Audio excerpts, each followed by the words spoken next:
reject the idea of reincarnation, support the idea of karma. This is because Abrahamic religions believe that after death, people face judgment, since it is their only life. Another difference can be witnessed in our own history. Hinduism or Dharmic tradition did not intermingle with power and politics. There was separation between Dharmic traditions and political rulers and administrators, also known in the Western world as separation between the church and state. However, Abrahamic tradition had government involvement with religion, such as the power of the church throughout European history. For example, Abrahamic religions desired for religious conversions throughout history. Also, Dharmic traditions recognized Shakti, for example, as feminine supreme, in contrast to Abrahamic religions where patriarchal misogyny or prejudice against females was prominent. Abrahamic religions are known for historically devaluing women in the past.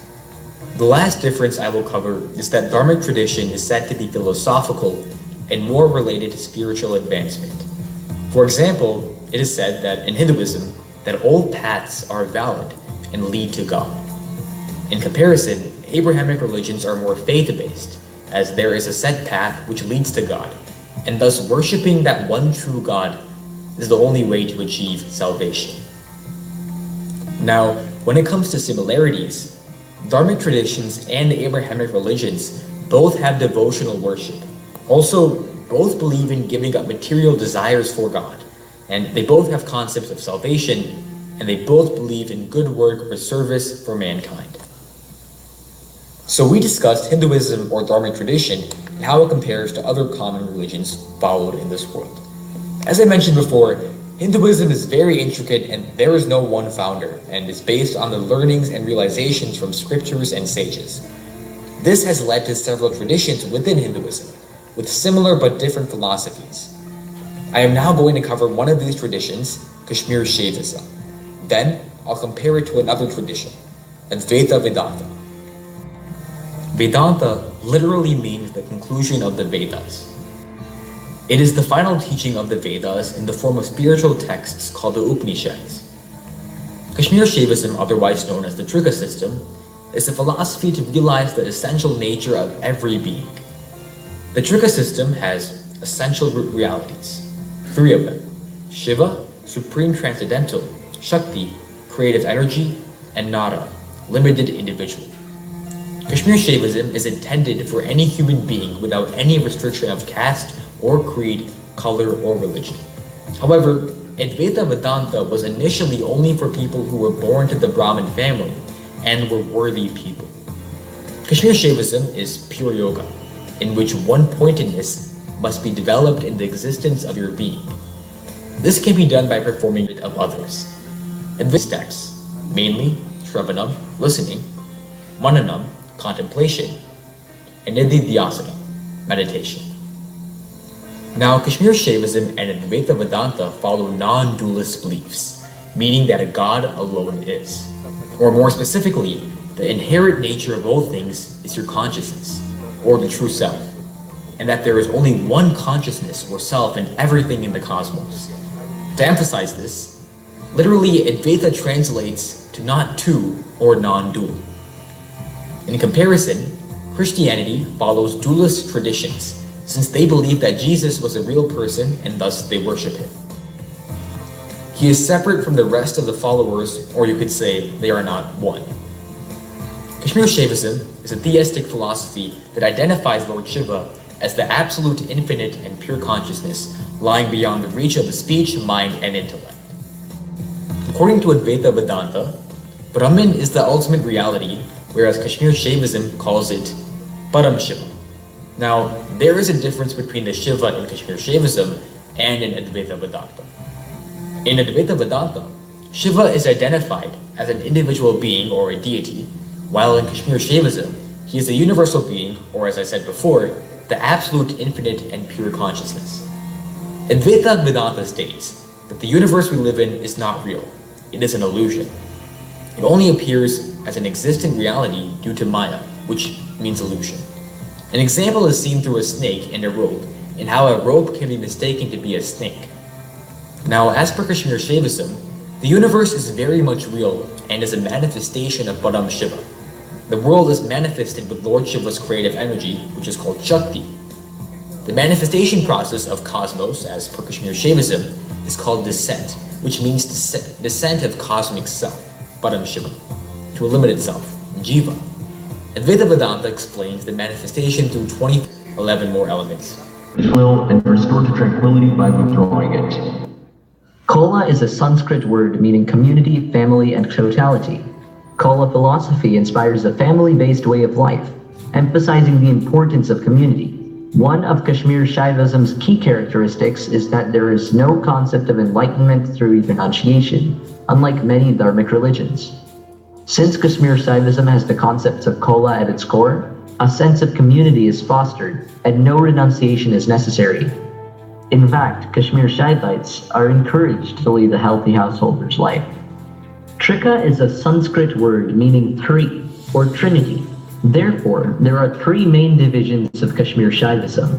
One of them is the Agama Shastra, dealing with ritualistic and mystic practices. There's also the Spanda Shastra, which describes the power of consciousness which infuses and permeates life into physical senses. According to this doctrine, the world is made of energy, forces, or vibrations. Finally, there is the Pratyabhijna Shastra, recognition. Pratyabhijna thinks that man is ignorant and unaware of the very natures of one's own self, his inner being. The man is ignorant about the self within him and its power of will, knowledge, thought, and action. Pratyabhijna decrees that the abilities with which man is born comprise his divine inheritance. It lays emphasis on human values and basic virtues. According to Pratyabhijna, human beings are by nature divine, and all mankind forms one family. Of course, Kashmir Shaivism is not the only form of Shaivism, just as Shaivism is not the only form of Hinduism. In fact, one of the most prolific branches of Hinduism is Vedanta, of which Advaita Vedanta is a subgroup of. Advaita Vedanta is a considerable bit older than Kashmir Shaivism.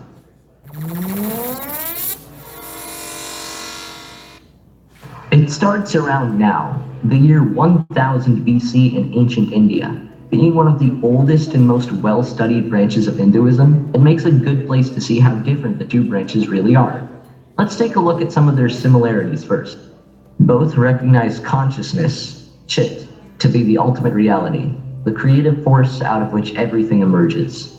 Both believe in the cyclic nature of eternity that consists of vast phases of creation, preservation, and their dissolution.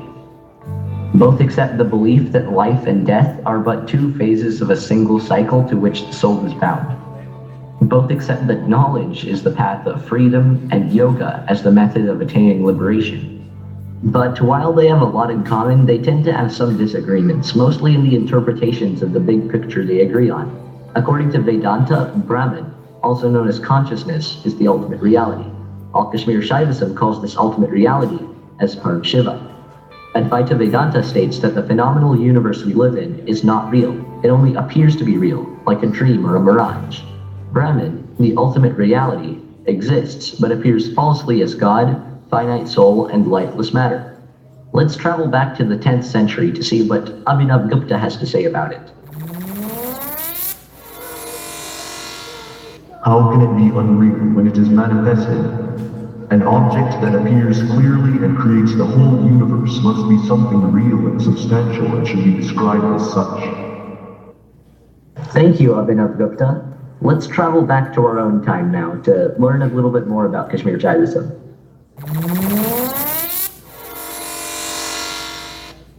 A major distinction between the two paths is what they consider Shiva to be.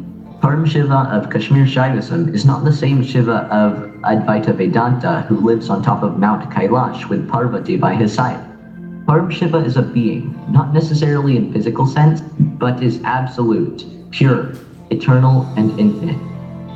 His essential nature is vibrant creative energy, which Kashmir Shaivism describes as a wonderful spiritual stir of blissfulness known as spanda. This spanda causes ultimate reality to be continuously inclined towards the outward and joyful manifestation of its creative energy, Shakti. The differences in the manifestation philosophies of Advaita Vedanta and Kashmir Shaivism can get pretty confusing at times. So why don't we go ask Lord Shiva himself to explain it all to us?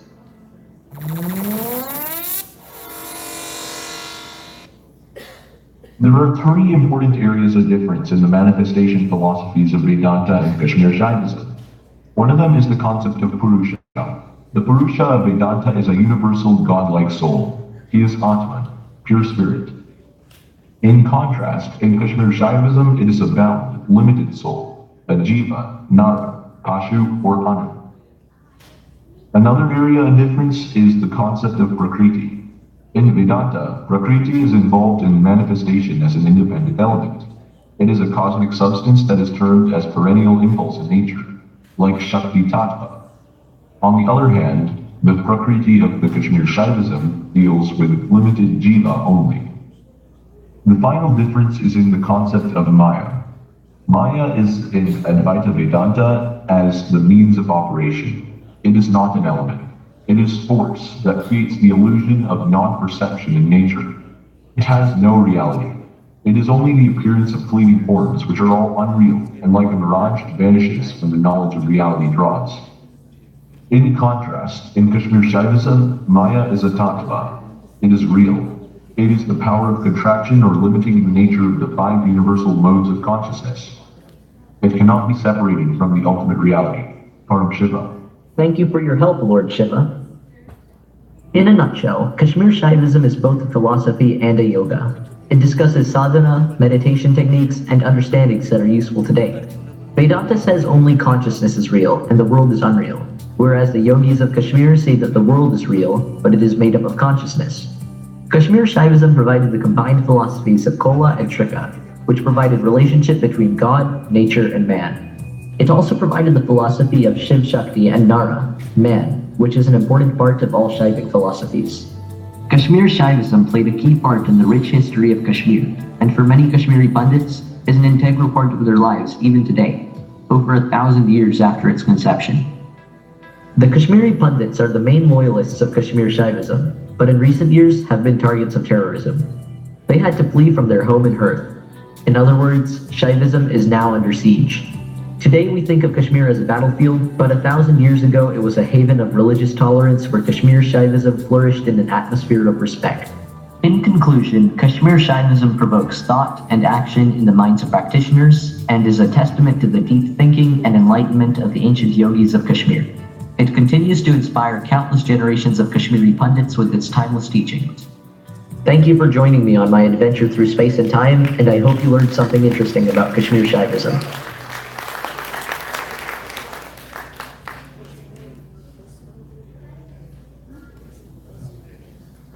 Let's give another round of applause for all these videos played. Okay, so I will be talking about how the scoring was done for these videos. So there's two panels of judges. One was for content and the second one was for creativity. For the content, the panel was comprised of 4 judges who are obviously familiar with the subject, and the creativity panel was comprised of the youth from the KP community. According to the judges, the videos were obviously very hard to decide, and to give you perspective, the highest score was 8.2 and the lowest score was 6.5, so just a 1 or 2 point difference. So as for the winners, in 5th place was Rahul Gol from Illinois. Congrats, Rahul. 4th place was Rakshita Ganju from Maryland. Congratulations. 3rd place was Varun Mistry from Washington, D.C. 2nd place was Nakul Dar from Virginia. And our 1st place was Oshin Gul from New Jersey. Our top 3 winners will be receiving their certificates, trophies, and medals tomorrow, yeah. So thank you for coming. All of you are winners and you did a great job on your videos.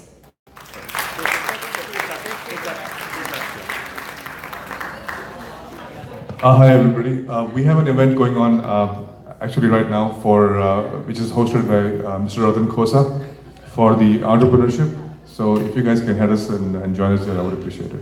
Thank you. Before really, I have a few more announcements. One is between 11 to 12 pool deck, a sports day for kids. Again, that's 11 to 12.